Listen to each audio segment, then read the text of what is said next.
बिट्टू जी का सवाल लेते हैं। ये पूछ रहे हैं कि जेएसडब्ल्यू एनर्जी के बारे में बताइए, क्या करना है? अब क्या करना है ये तो बिट्टू जी आपको खुद ही तय करना पड़ेगा।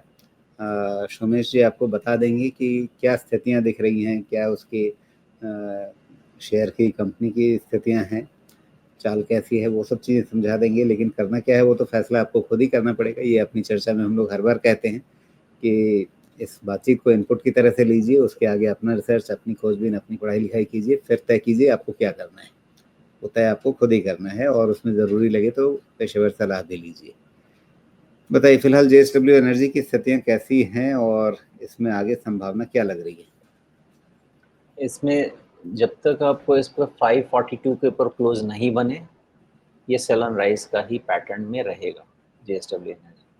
जिस दिन 542 के ऊपर क्लोज मिल जाए, आप फॉर एग्जांपल जैसे आपको समझाता हूँ करना कैसे देखते हैं इस चीज़ को, तो 542 के ऊपर क्लोज मिल गया और उस समय मान लीजिए कि आपका जो लो रह गया वो 477 का लेटेस्ट लो रह गया, तो दैट इज योर सपोर्ट। क्या होगा उसमें फिर आपका ये काइंड ऑफ 475 के आसपास या 477 के आसपास जो भी है, ये डबल बॉटम का स्ट्रक्चर बन के और इसकी रिकवरी शुरू होगी फिर 580 82 की तरफ। यही एक पैटर्न इसकी स्टडी की जा सकती है। ओके, लेकिन इसका फर्दर 585 की तरफ, ठीक है।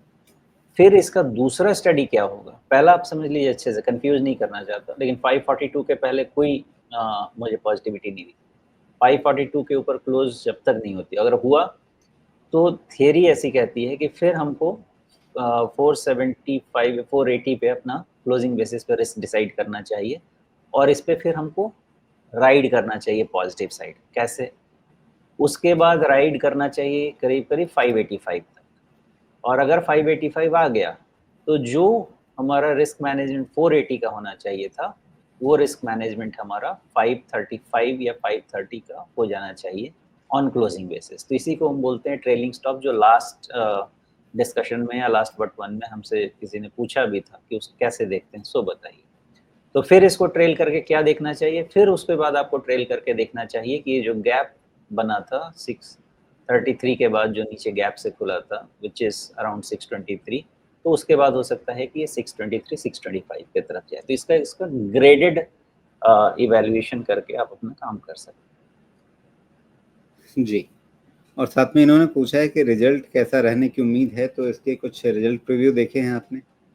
नहीं, मैंने बिल्कुल नहीं देखा, आएगा तो देख के ज़रूर बताऊँगा। जी, ठीक है। जेएसडब्ल्यू एनर्जी की कहानी, जहाँ पर आपको ट्रेलिंग स्टॉप लॉस वाली रणनीति के साथ आगे बढ़ना चाहिए। अब उसके लिए जो ज़रूरी लेवल्स हैं वो सोमेश जी ने समझा दिए। उनका ध्यान रखिए और उसके हिसाब से अपनी रणनीति खुद बनाइए।